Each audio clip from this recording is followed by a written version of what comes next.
नमस्कार दोस्तों, मैं हूं संतोष पाठक और आप लोग देखना शुरू कर चुके हैं संतोष पाठक ऑफिशियल यूट्यूब प्लेटफॉर्म। आज कई तस्वीरों की राजनीति में बहुत ज्यादा चर्चा हो रही है। पश्चिम बंगाल में हलचल है क्योंकि वहां चुनावी नतीजे आने वाले हैं। 4 मई को भारतीय जनता पार्टी और ममता बनर्जी के अपने अपने दावे हैं, दोनों ही 200 से ऊपर जाने की बात कह रहे हैं। उत्तर प्रदेश से भी आज दिन में आई एक तस्वीर ने हलचल मचा दी। लखनऊ एयरपोर्ट पर दिल्ली रवाना होने से पहले उत्तर प्रदेश के दोनों उप मुख्यमंत्रियों केशव प्रसाद मौर्य और ब्रजेश पाठक की तस्वीरें आई और बाद में हवाई जहाज में एक और तीसरे नेता उनके साथ जुड़ गए, उत्तर प्रदेश भाजपा के पूर्व प्रदेश अध्यक्ष भूपेंद्र चौधरी। यानी कहा गया दिल्ली दरबार में बैठक, योगी की विदाई, योगी के खिलाफ, ये तमाम चीजें निकलकर सामने आई, लेकिन उसकी सच्चाई भी आपके सामने रखूंगा। लेकिन इस बीच बिहार से लगातार एक के बाद एक बैक टू बैक खबरें आ रही है।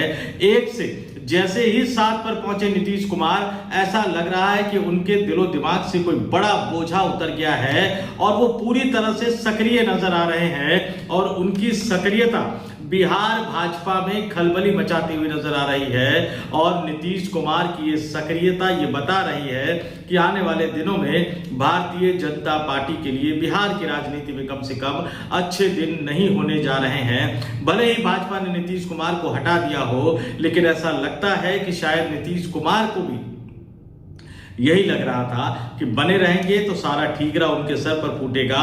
एक बार उन्होंने सत्ता बदल दी। याद कर लीजिएगा कि जीतन राम मांझी के साथ उन्होंने क्या किया था, उस समय कैसे सत्ता बदली थी। और उस समय जो बिहार कह रहा था कि कब हटेंगे नीतीश कुमार, वो बिहार ये कहने लगा कि फिर से कब मुख्यमंत्री बनेंगे नीतीश कुमार, उसी तरफ बढ़ते हुए चले जा रहे हैं। और वैसे भी बिहार की राजनीति को जानने और समझने वाले कहते हैं कि मुख्यमंत्री की कुर्सी और मुख्यमंत्री आवास यानी एक अने मार्ग, दोनों से नीतीश कुमार का ऐसा लगाव है कि वो उससे अलग नहीं हो सकते।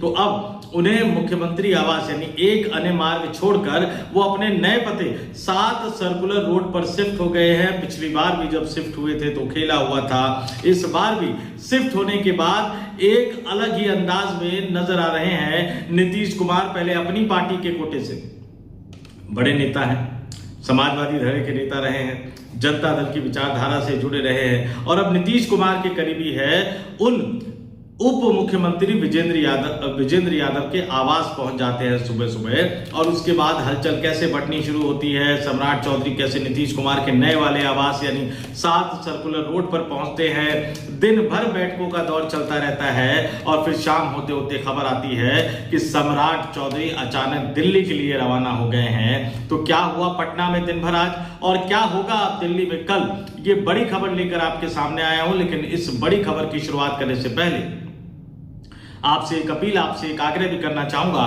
अगर आपने अभी तक संतोष पाठक ऑफिशियल यूट्यूब प्लेटफॉर्म को सब्सक्राइब नहीं किया है तो आगे बढ़िए, संतोष पाठक ऑफिशियल यूट्यूब प्लेटफॉर्म को सब्सक्राइब कीजिए। और अगर मेंबर के तौर पर, स्पेशल व्यूअर के तौर पर अगर आप हमारे यूट्यूब मंच को ज्वाइन कर सकते हैं तो हमारे यूट्यूब मंच को ज्वाइन भी कीजिए। स्क्रीन पर QR कोड भी चल रहा है, उसके जरिए भी आप हम तक अपनी सहायता पहुंचा सकते हैं। ध्यान रखिए, संतोष पाठक ऑफिशियल यूट्यूब प्लेटफॉर्म को आपके हर तरह के साथ सहयोग और समर्थन की जरूरत है। और अब आते हैं आज की बड़ी खबर पर। बिहार के पूर्व मुख्यमंत्री नीतीश कुमार ने मुख्यमंत्री आवास फाइनली छोड़ दिया, एक अने मार्ग छोड़ दिया। वो 7 सर्कुलर रोड पर शिफ्ट हो गए हैं। उनके बेटे निशांत कुमार भी वहीं रहेंगे और आज सुबह वो सीधे पहुंच गए उप मुख्यमंत्री विजेंद्र यादव के आवास पर। जाहिर सी बात है बहुत गंभीर मंत्रणा हुई होगी, 10 मिनट वहां रुके। इसके अलावा भी कई नेताओं के आवास पर चले गए। भारतीय जनता पार्टी के कोटे से मुख्यमंत्री बने सम्राट चौधरी भी नीतीश कुमार से मिलने के लिए उनके नए वाले आवास यानी 7 सर्कुलर रोड पर पहुंचे। मंत्रिमंडल विस्तार को लेकर चर्चा हुई, बिहार विधानसभा में स्पीकर के पद को लेकर चर्चा हुई, क्योंकि जनता दल यूनाइटेड महत्वपूर्ण जो पोर्टफोलियो वो लगभग तय हो चुका है, लेकिन विधानसभा स्पीकर का पद भी चाहता है, उसको लेकर भी चर्चा हुई। और उसके बाद दिन भर बिहार में पटना में बैठकों का दौर जारी रहा और शाम होते होते ये खबर आ गई कि सम्राट चौधरी दिल्ली के लिए रवाना हो गए हैं और दिल्ली में अब बैठकों का दौर चलेगा। दिल्ली में बहुत सारी बातों पर चर्चा होगी। नीतीश कुमार का संदेशा लेकर सम्राट चौधरी देश की राजधानी दिल्ली में आए हैं और वो मुलाकात करेंगे पार्टी के बड़े नेताओं से। लेकिन आपको याद दिला दूं कि यह बंगला जो है नीतीश कुमार इससे पहले भी आपके सामने, आपको बता दूं, 2014 के लोकसभा चुनाव हारने के बाद नीतीश नीतीश कुमार ने मुख्यमंत्री का आवास छोड़ दिया था और उन्होंने मुख्यमंत्री बनाया था जीतन राम मांझी को, और तब वो रहने के लिए 7 सर्कुलर रोड के इसी बंगले में आए थे। 8 महीने तक इस बंगले में रहे और उसके बाद बिहार की राजनीति बदल गई। इस बार भी इस तरह के कयास जो है वो लगाए जा रहे हैं कि क्या बिहार की राजनीति एक बार फिर से बदलती हुई नजर आएगी। वैसे भी नीतीश कुमार अपने लिए 7 नंबर को बहुत लकी मानते हैं, क्योंकि जब वो केंद्र सरकार में रेल मंत्री बने थे, ये कहा गया, ये कई जगह अखबारों में आई है खबर, कई जगह ये छपी है खबर कि जब वो केंद्र सरकार में रेल मंत्री बने थे तब उनके फोन नंबर का अंतिम अंक 7 था।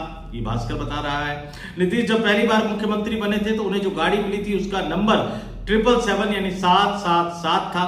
नीतीश ने 1977 में राजनीति शुरू की थी, यानी आपातकाल के बाद, और 1987 में नीतीश कुमार युवा लोक दल के अध्यक्ष बने थे। मुख्यमंत्री रहते हुए उन्होंने अपनी महत्वाकांक्षी योजनाओं का 7 निश्चय नाम दिया था, और अभी बिहार सरकार में 7 निश्चय पार्ट 3 पर जो है वो कामकाज चल रहा है। तो इस बंगले के बारे में भी थोड़ा बहुत आपको बता देता हूं कि इस बंगले को नीतीश कुमार ने अपने हिसाब से डिजाइन करवाया है। इस बंगले में कई तरह की खासियत है। नीतीश ने अपनी देखरेख में किया। 6 वीआईपी बेडरूम है, 2 बड़े ड्राइंग और मीटिंग हॉल है। मुख्य भवन के सामने से लेकर पीछे वाले हिस्से तक बड़ा लॉन है। भूकंप रोधी निर्माण यहाँ पे करवाया गया है। लॉन के बीच में छोटा तालाब है जहाँ छठ पूजा के समय अर्घ दिया जाता है। अलग गार्डन और वॉकिंग एरिया है, ट्रैक है। नेताओं और अधिकारियों से मिलने जुलने के लिए अलग व्यवस्था है। गेस्ट के लिए वेटिंग रूम है। नेताओं के साथ बैठक के लिए अलग मीटिंग रूम है।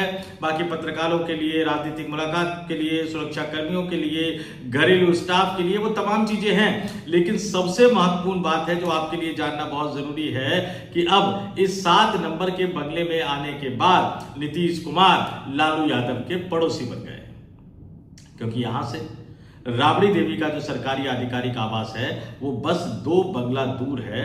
यानी अब लालू यादव के पड़ोसी है, और लालू यादव और नीतीश कुमार के इस नए वाले घर में 200 मीटर की दूरी है। दोनों घर जो है वो सर्कुलर रोड के दक्षिण तरफ है। तो आप देख लीजिए कि भैया लालू यादव के पड़ोसी बन गए। क्या खेला होगा, कैसे होगा, वो तमाम चीजें तो आप समझ ही रहे हैं। और किस तरह से जो यात्रा पे निकलने वाले हैं मुख्यमंत्री के बेटे निशांत कुमार, यात्रा का मकसद क्या है। जब अपनी सरकार है, गठबंधन की सरकार है, उसके बाद भी अगर वो यात्रा पर निकल रहे हैं तो इसका मकसद, इसके मतलब, इसके मायने, कई तरह के सवाल खड़े हो रहे हैं।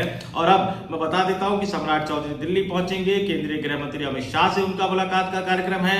भारतीय जनता पार्टी के राष्ट्रीय अध्यक्ष नितिन नवीन से भी मुलाकात करेंगे, और साथ ही उनकी बिहार प्रदेश भाजपा के प्रभारी विनोद तावड़ी से भी मुलाकात होगी।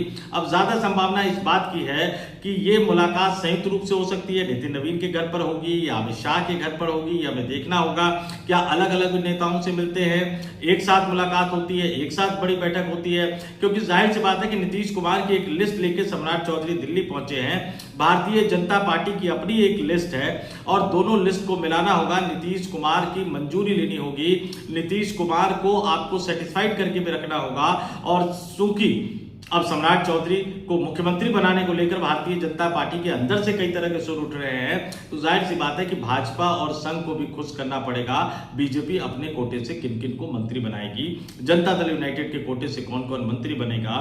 विभाग लगभग तय हो चुके हैं, लेकिन बिहार विधानसभा स्पीकर के पद को लेकर कहीं ना कहीं मामला पूरी तरह से फंसा हुआ है। बल्कि मैं इसको यूं भी कह सकता हूं कि बुरी तरह से फंसा हुआ है। और यह भी बताया जा रहा है कि कल इन तमाम बैठकों के दौर के करने के बाद सम्राट चौधरी कल ही जो है वो वापस बिहार के लिए रवाना हो जाएंगे, क्योंकि अगले कुछ दिनों में बिहार में मंत्रिमंडल का फेरबदल करना है। फेरबदल नहीं बल्कि मंत्रिमंडल का विस्तार करना है, और इसलिए उनको जल्द से जल्द इसकी लिस्ट को, इसकी सूची को फाइनल करना होगा।